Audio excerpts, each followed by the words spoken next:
All right, I'm going to start and hopefully get a picture back. All right, Matnit, what? We can see you. We see you. You can see me? Yes. I can't see you. All right. Okay. Somebody still has their something going? Okay. Matniten, shover adam et chavit le'achol himena grogarat. Right? So says the Mishnah, a person may break open the cask in order to eat the, some want to say raisins, others want to say dried figs. Ubilvad shelo yitkaven la'asot kli. But considering the fact that they're not going to use it as a utensil. Ve'en nokvin migufa shel habayit. Okay, and one cannot put a hole, perforate the stopper, the plug that is in the cask. Divrei Rabbi Yehuda. That's according to Rabbi Yehuda. V'chachamim matirin. Okay, and the sages permit. Okay, next part of the Mishnah. V'lo yikivenu mitzida. That one cannot perforate the cask from the side. Ve'im hayta nekuva.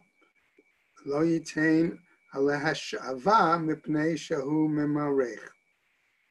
And then the Mishnah says, and if the plug, the stopper, okay, already had a hole in it, okay, one cannot put wax over the hole in the stopper because it's like smoothing and filling in holes, which is not permitted, right? Amar Rabbi Yehuda, Ma'aseh ba lifnei Rabban Yochanan ben Zakkai, a certain situation, incident occurred before Rabbi Yochanan ben Zakkai, okay?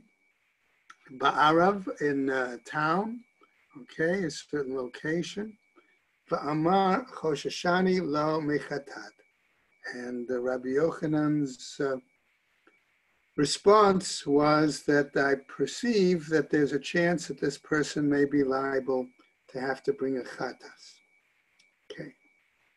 Gemara is now going to pick up and raise the following question. Amar Rabbi Hoshaya. Says Rabbi Hoshaya, lo shanu ela drusot. Okay, this Mishnah, when it talked about getting the dried figs or the raisins, we're talking about them being pressed together. Aval mefuradot, but if they're loose, lo, that's not the case. And in other words, it would not be permitted. Mefuradot, lo, asks the Gemara, as an objection. Loose raisins or loose figs, no. Meitive, but we'll challenge this with a braita. Rabbi Shimon ben Gamliel Omer, he says, Mevi adam et hachavit shel yayin. Says Rabbi Shimon ben Gamliel that following, right, could be that he could bring a cask of wine, right? Umetiz rosha b'sayif, and he may cut off what we call the neck or the top of the cask with a sword. Umanicha lifnei ha'orchim b'shabbat ve'eno choshesh, and then he can put this cask, this container, present it, serve it to the guests, and he does not have to be concerned that he is over on Shabbat. So the Gemara then says, Hahi Rabbanan. Okay, this has got to be the view of the rabbis. Okay, Mat Nitin, Rabbi Nechemyahi. But our Mishnah is according to Rabbi Nechemya. So the Gemara now asks, Humai duchke de Rabbi Oshaya leokme matnitin ke Rabbi Nechemya. And what is the reason that Rabbi Oshaya felt compelled to establish our Mishnah according to the view of Rabbi Nehemiah, ubedrusot, and also establish it in terms of pressed figs, right? Lokma mefuradot v'rabanan. Let him instead establish our Mishnah on the idea of loose raisins or loose figs, and according to the rabbis. Amarava matnitin kashite. He says that what happened was that for Rabbi Yashia there was a problem with this Mishnah. Okay, my area detane grugarot. So what was the reason then that he taught it with regards to specifically dried figs? Litnei perot. Let him teach it just in terms of fruit in general. Elashmamina bidrusot. But we have to learn from this that rather it was in terms of the pressed or the dried figs pressed together. Okay, now our Gemara is going to continue with a new Mishnah. Tanya, it was taught in a Braita. Real Braita. Chada, okay, chotlot, shel grogorot, v'shel tmarim. Okay, what he's saying here is that, the same thing applies to baskets, okay, of pressed figs and of dates, okay? Now, what does it mean, the same thing? In other words, you can untie it or unravel it, okay? Matir, namely, you can untie it. Umafkia, you can unravel it. V'chotech, and you can even cut the basket in order to get at the foodstuffs.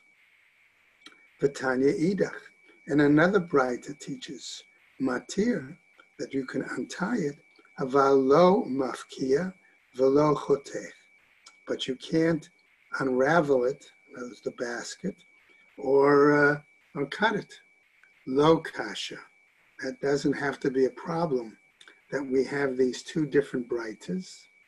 Ha Rabbanan, one is according to the rabbis. Ha Rabbi Nehemiah, and one is according to Rabbi Nehemiah.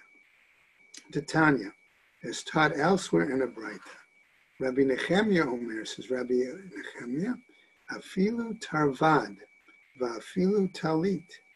Okay, even like a ladle, a large spoon, and even a talit, right? Let's say a garment, a robe, va'ifilu sakin, and even, let's say, a knife, right? Ein miglin ela letzorech tashmishan, may not be handled except for their need of their appropriate use, their usual function. Ba'omine mirav sheshet. So now the Gemara asks the following question that was asked of Rav Sheshet. Okay, the following. Mahu lemiv raz chavita baburta b'shabta. What about the question putting a hole, piercing the cask with, say, like a spear or with a spit or something like that on Shabbat, right? Lapitcha k'mechave, is it because he's looking to make an opening, and that's the case would be forbidden, va'asir, or dilma la'ayin yafeh k'mechave v'shari, or he's opening so much because he wants to be generous and share it with his guests. Amarle, so he said to him, Lapitcha kamechavim va'asir. It says in that case, if it's being done simply for an opening, it would be forbidden. Now, the Gemara challenges with a Braita. Meitive Rabbi Shimon ben Gamliel Omer.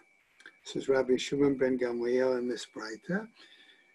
Mevi Adam Chavit Shel Yayin Umatiz Rosha B'Sayif. Like we saw before, that a person can bring a cask of wine and cut off the top, slice off the top with a sword.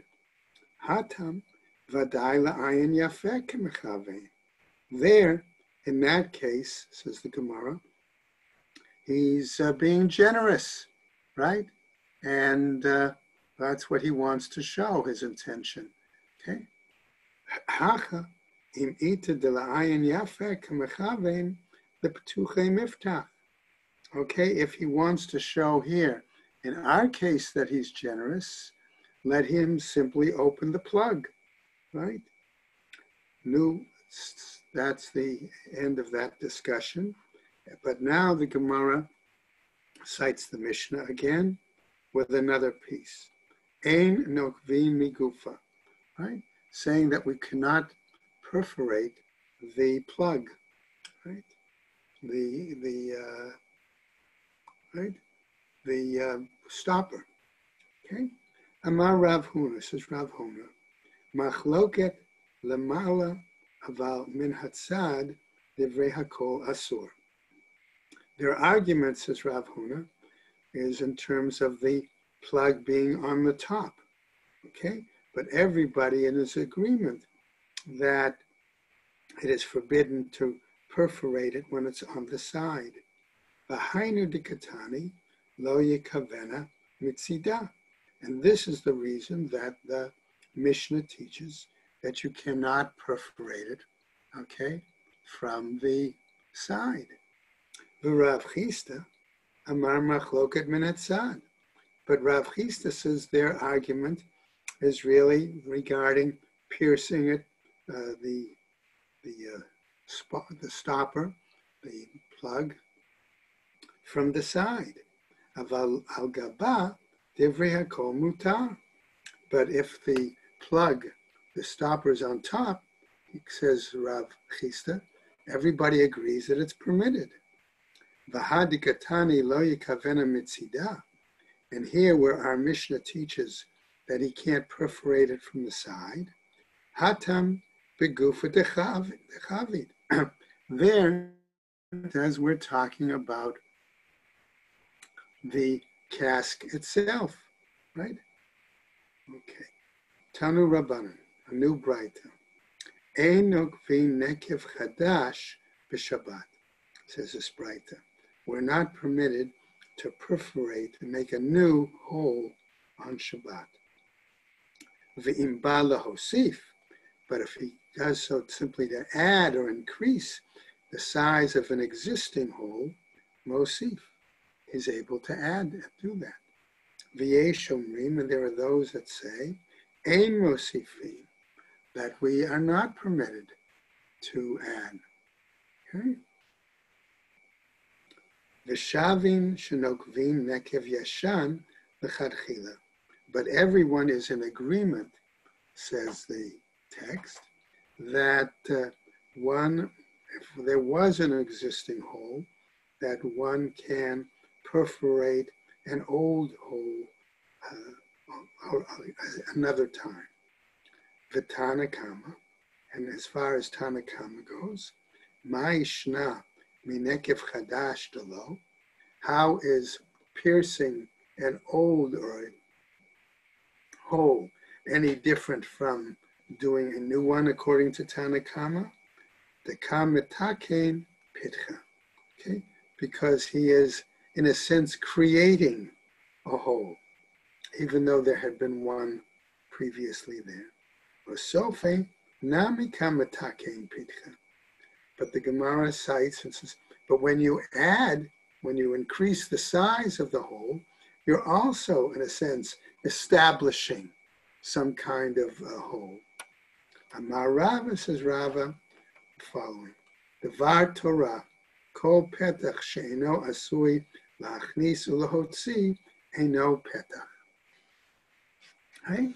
So Rava is saying, according to the Torah, any opening which is not allow both things to go in and out, okay, is not considered a real opening, so to speak.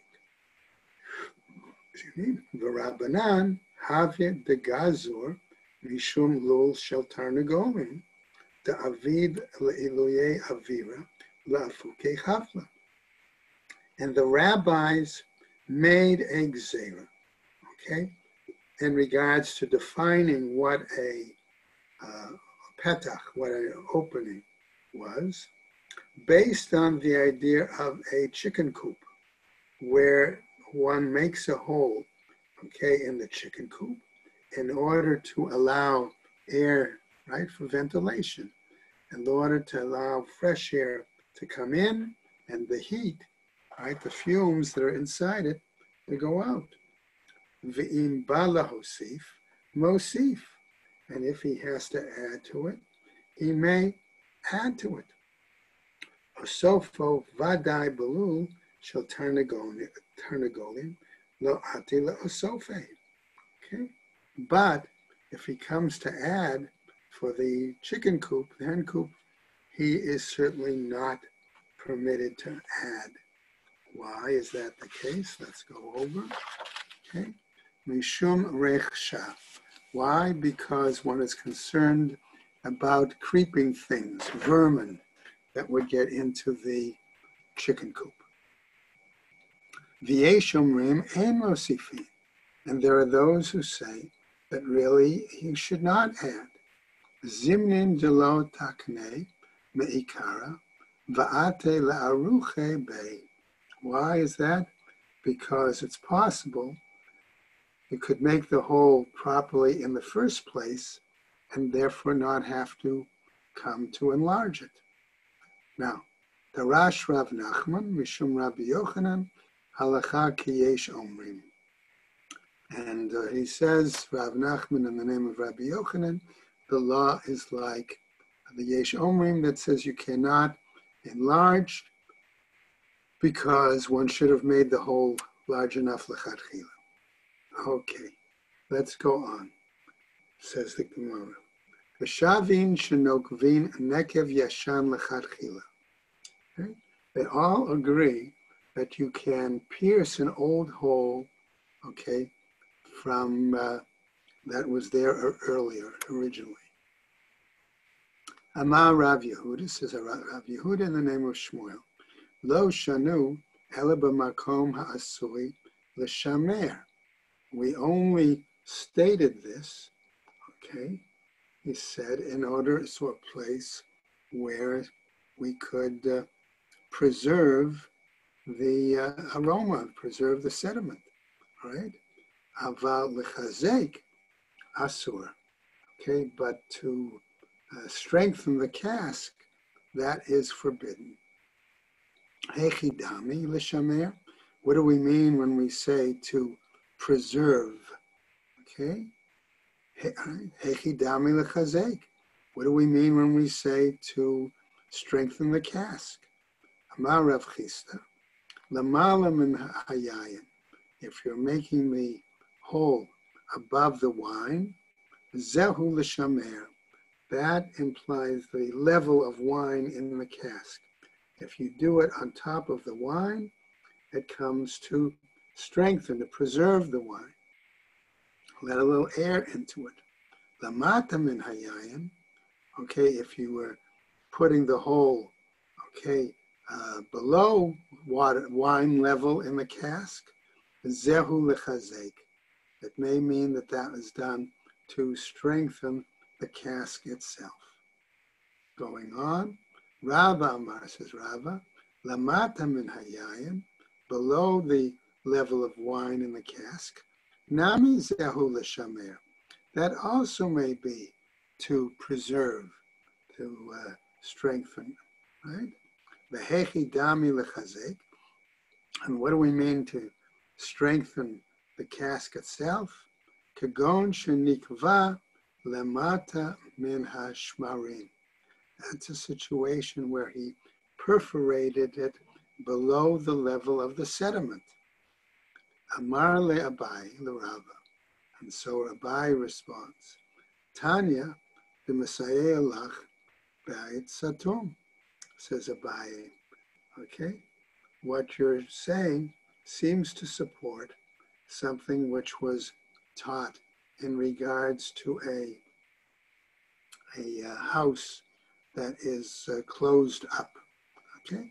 What does it mean, Abayat Satum here? All right? What we're talking about really is not a house, but best example I could give is you have a doorway, okay? And you've decided, as some of us might do here in the village, to close up a doorway and make it into a wall, okay? Now the question is the door frame still present there around that area? Because if the door frame is still there, it may imply that at another time you'll break through it and return it to a door. But if you remove the door frame, then clearly its purpose is no longer to be that of a door. Okay? So, says that's what Abaye is saying. Okay? And then he tells us, Yesh lo arba amot, that there are basically 4 amot. In other words, usually in a courtyard, the 4 amot before an entranceway is relegated as the property of the homeowner in a situation where you have a courtyard excuse me, shared by multiple people. Okay. Okay. Paratz et hapetzimav. If you, however, destroy the door frame, ein lo arba amot. Then you don't have this 4 amot entrance area, let's say. Okay, that belongs to the person. Bayit satum eino mitame kol svivav. Okay, a house, all right, or in this case, a house that has this closed-in doorway, all right, is considered, and if there's a dead body in it, that's considered like a tomb, okay, and therefore Tumah doesn't go beyond it. Paratz et petzimav, all right, if he, however, broke the door frame, metame kol svivav. There, in that case, right, what happens is it can allow Tumah to expand, just like let me rephrase it, where if the door frame is closed, is destroyed, then the house is considered like a tomb, and Tumah can go in all directions. If the door frame is still there, the implication is Tumah could only go out through that doorway. Okay. Now, the Gemara stops there, based on Abaye's point, and goes to another example. Okay. Here, the following. Guvta. Okay.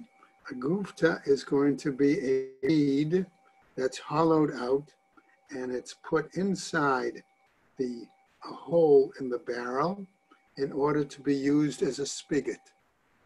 Okay. Guvta, Rav Asar, Ushmuel Shari. Okay. This kind of reed spigot, Rav forbade and Shmuel permitted. Okay.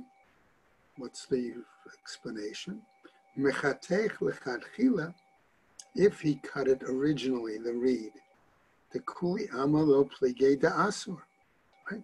Everybody is in agreement then that it's forbidden. Ahadure, the kuli amalo pligei deshari. If he had an existing cut reed and he was simply returning it, okay, into the hole in the cask, okay, So, right, then it's permitted. Ki pligi, where do they argue?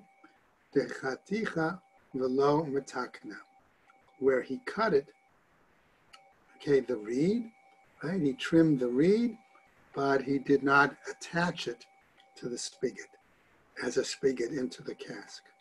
Man da asar, gazrinan dilma ate lemichtach lechatchila. The one who forbids, okay, says we make a gezerah, lest someone cut the reed initially for the purpose of making it into a spigot. Uman deshari lo gazrinan. And the one who permits it says we don't make such a gezerah, such a decree. Kitanai. And this seems similar to a machloket tanaim, says the Gemara. Ein chotchin shefoferet biyom tov. That we cannot cut any kind of tube to make it a spigot on Yom Tov. Ve'ein tzarich lomar b'Shabbat. And we certainly don't have to say that that's not to be done on Shabbat. Nafla, however, if an existing tube was there into the cask, let's say, right, and we'll continue without the parenthesis, machzirin ota b'Shabbat. One is permitted to put it back into the hole on Shabbat if it fell out. Ve'ein tzarich lomar b'Yom Tov. And certainly we don't have to say that that would be permitted on Yom Tov. Rabbi Yoshia mekel. And we say, therefore, that Rabbi Yoshia seems to be lenient in this regard.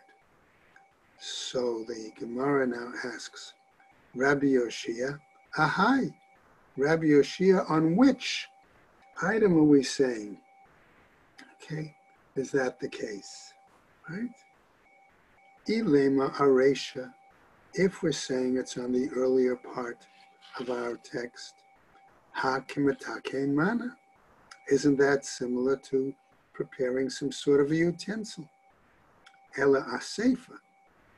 But if I say it's on the end of our statement, Tanakama nami mishra kashrei, right?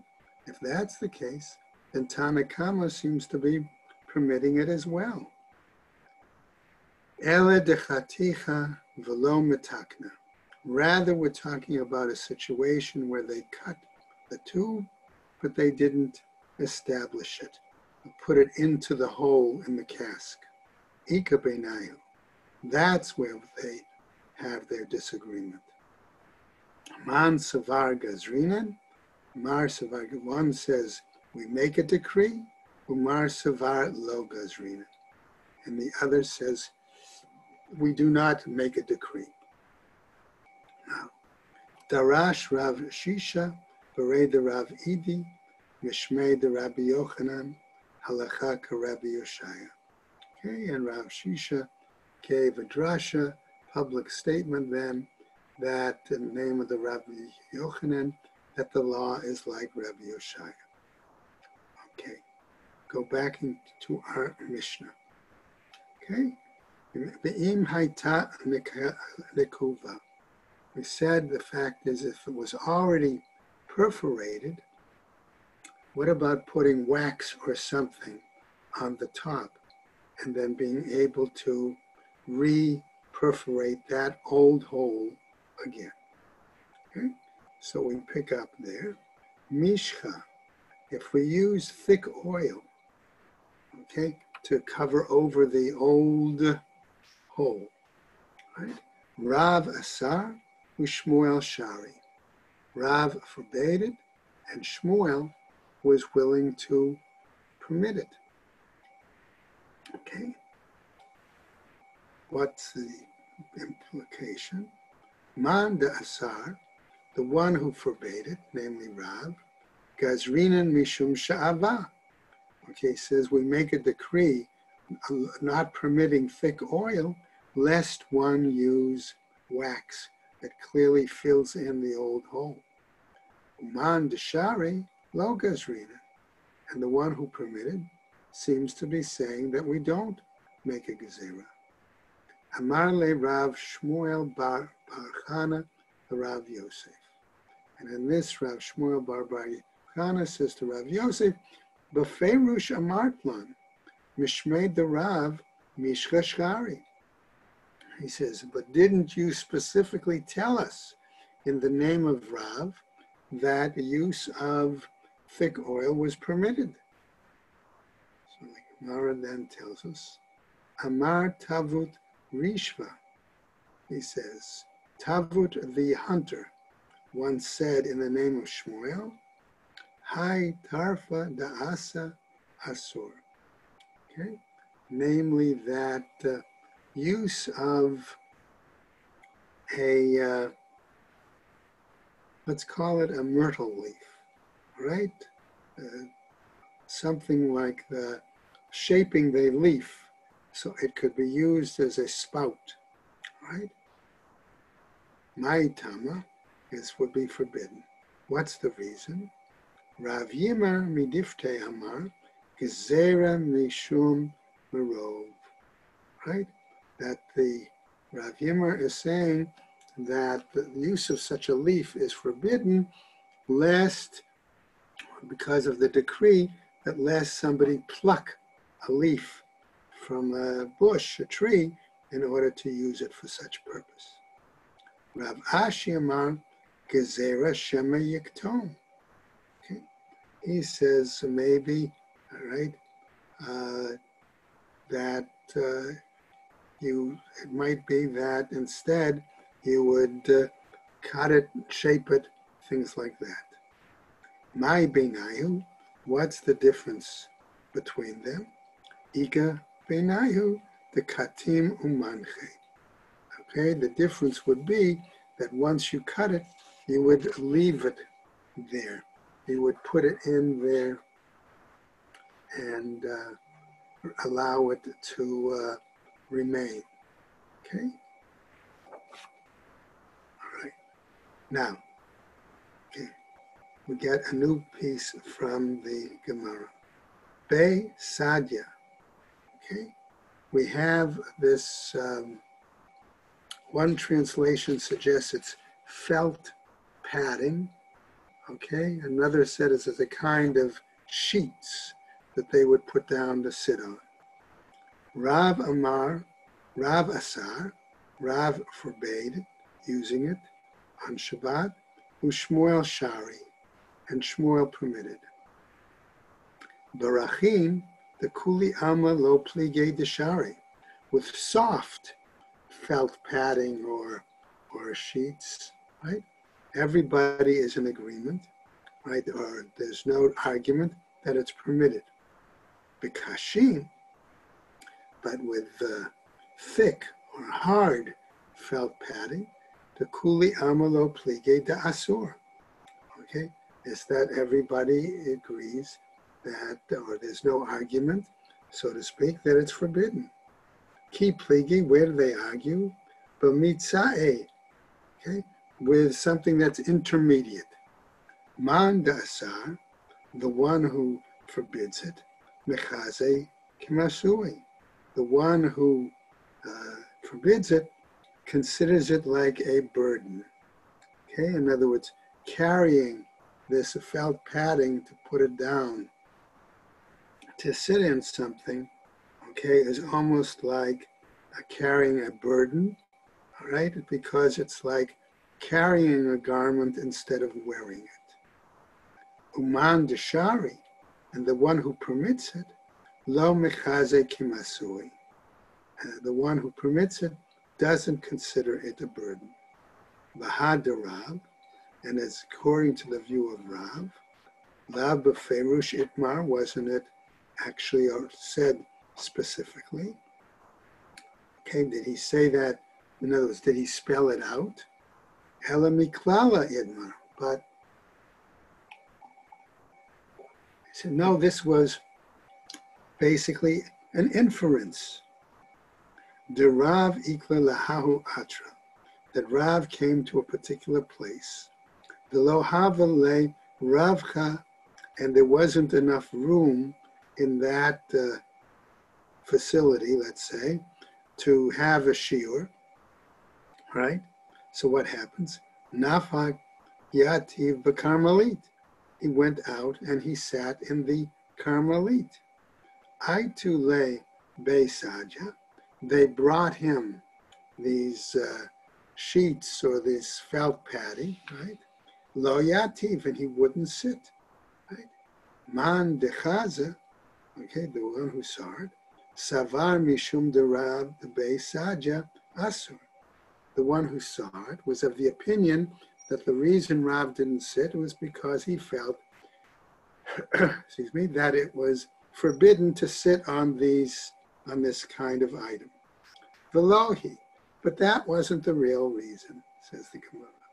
The Rav achruze machriz, because Rav had made an announcement, right? Beisad Yashari, that sitting on these sheets or felt padding was permitted. Umishum kavod rabotenu lo yashav alav. But he wouldn't sit there because of the respect and honor that he had for certain colleagues.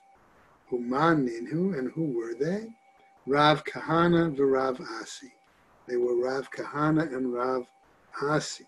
Okay, so basically what happened, in real brief, is that Rav Kahana and Rav Asi were already leading scholars, okay, when Rav arrived to Babylonia.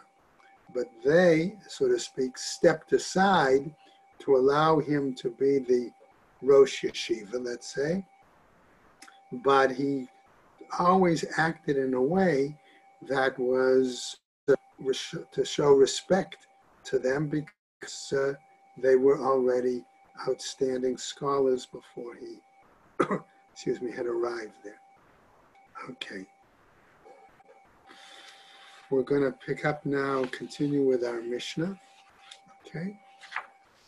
Another Mishnah now, again, dealing with this item, okay, with utensils. Let's put it that way, right? Okay. Says the Mishnah, Notnim tavshil letoch habor b'shvil sheyehei shamor.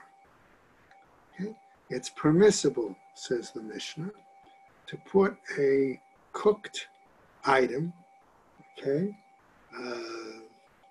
the food stuff in a container, in a utensil, inside of a pit, okay, right, inside something, right, in this case a pit, in order that it will be preserved. Right? Ve'im hamayim yafim, says the Mishnah, and if that the vessel, okay, is such, right, the kli, okay, is another kind of vessel, and it's got hot water, good water. Bira'im b'shvil sheyitznanu.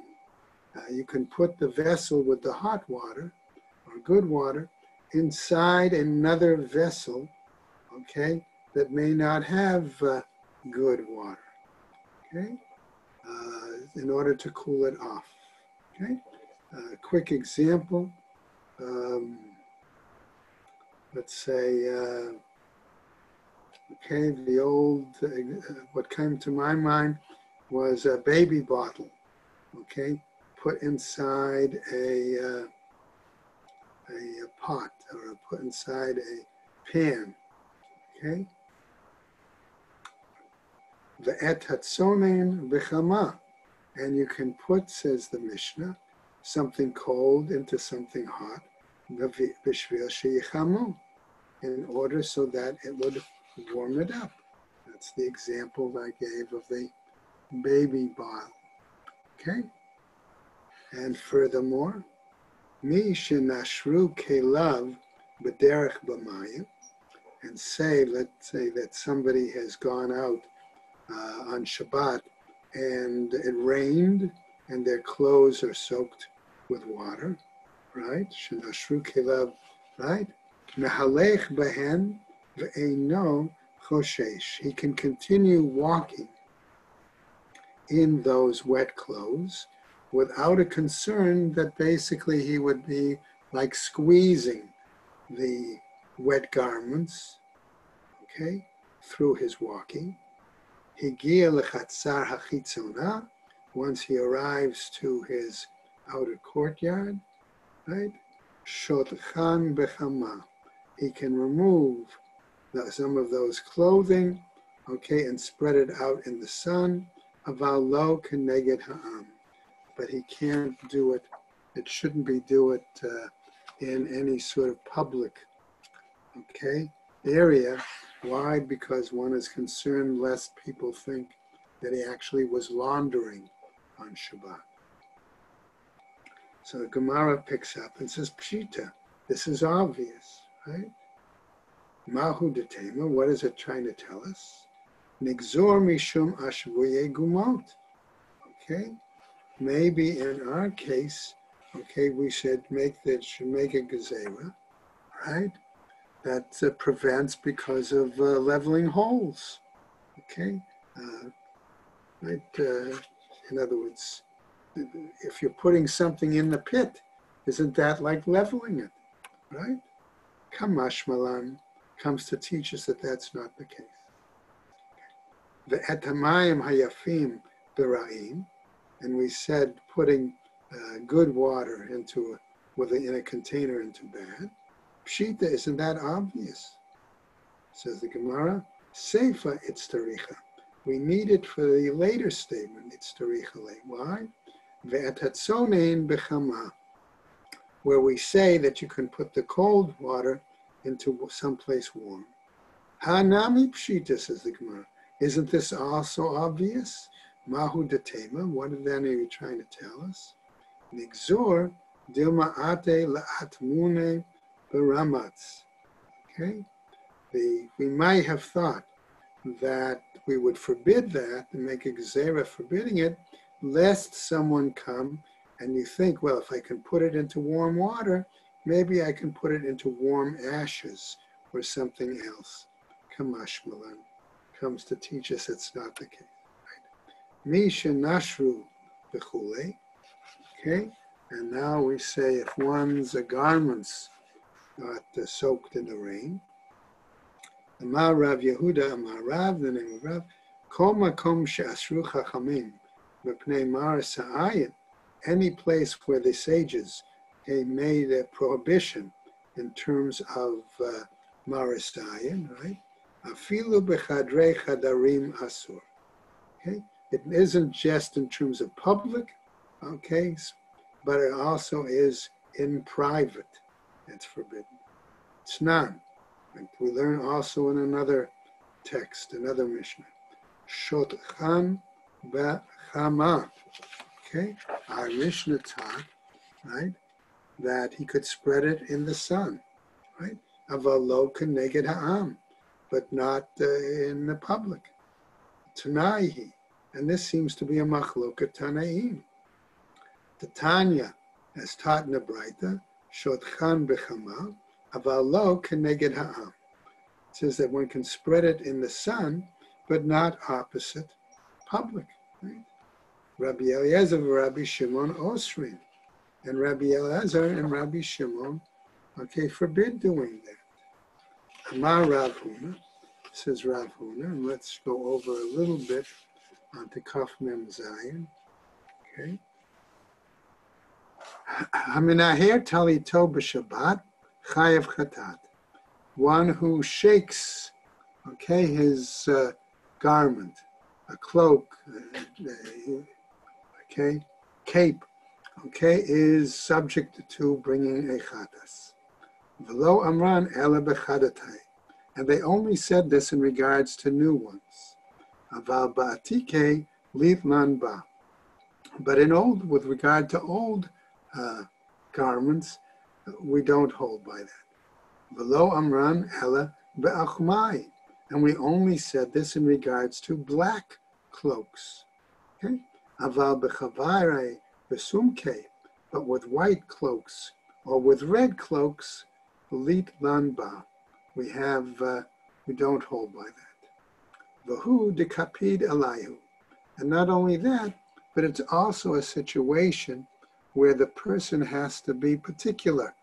He has to be concerned that if the garment gets dirty or things like that, that he's particular about it. Okay, just a little bit further. Ula ikla Pampadita. Ula happened to come to Pampadita. Chaza Rabbanan, the Kamenaf say li maihu, and he saw that certain sages were shaking their garments on Shabbat, and his response was, Amar kimechalalin Rabbanan shavta. Okay, it appears that these rabbis are scholars are desecrating the Shabbat. Right? Amar laho Rav Yehuda. Rav Yehuda said to them, excuse me, nefutse le ba'afe. Go ahead and shake it even in his presence, right? Anan lo kapdinan midei. We are not stringent, okay? We're not strict about it. We're not particular about it, okay? So we're going to finish up in a moment, okay? Abai havakai kame de Rav Yosef. Abai was standing before Rav Yosef. Amarle havli kumtai. He said to him, basically, give me my cap, my hat. Okay? Chaza de ikatala ale. Saw there was dew on the cap. Hava kimechasas. Okay, and Rav Yosef hesitated. Lamit va'ale, to hand it over to him. Excuse me. Amarle nafot, he said, shake it off. Shade, he tossed him the cap. Anan lo kabdinan midei. And we're not particular, we're not strict about that. Okay? So we're going to stop right there. Okay? And we're going to, that include tomorrow's shiur. Okay, so we'll skip tomorrow, and Friday morning we'll go back to 8:15 and pick up there. Okay, everybody? Okay, thank you very much. Have an easy, meaningful fast, and all should be well. That's true, right, Bob? Thank you. Everybody have an easy fast, and it should be meaningful and benefit from the various learning possible. Amen. Thank you. Thank you. Thank you.